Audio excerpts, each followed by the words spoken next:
Hey guys, today's day 14 of learning how to make a game engine using OpenGL. And today I didn't do much coding, however, I did learn more about the purpose of a transformation matrix. The main purpose, at least for me, in using the transformation matrix to make my game engine is to allow for a general graph projection. So this graph projection will allow me to give depth to certain values as well as just how to locate them relative to a certain graph. So let's go in depth. So right here, I have a graph, the X and Y coordinate system, correct? Just a regular system. However, there's a new graph, or a plane, I should say, that's defined by two vectors. These are the basis vectors.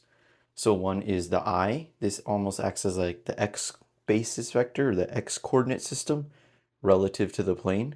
And then the J is the Y part of the plane. So just say, for instance, I wanted to scale up each plane. J acts as each unit relative to this vector. So this is the first one, the second one, third one, and etc. So you may be wondering, so relative to the X and Y plane, how do I get into this new coordinate system?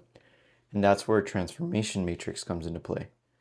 So what you're going to be using is matrix multiplication. However, we can think of it as basically a vector multiplied by a matrix. It makes things way simpler. So basically what you do is you give a vector into the transformation matrix, which acts like a function and gives you a new vector. Now this vector is going to be a vector relative to this new plane.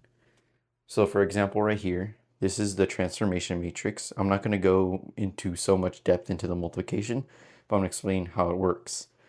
So right here you have the I, which is the X coordinate for the plane, and the J, which is the Y coordinate for the plane, as labeled here.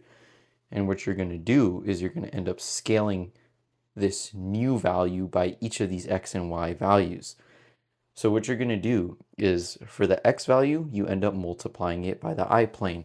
This basically, relative to the I vector, it's going to scale this however many units up. Just say X was 3, it would scale this 3 units, so 1, 2, 3, and it'd end up right here.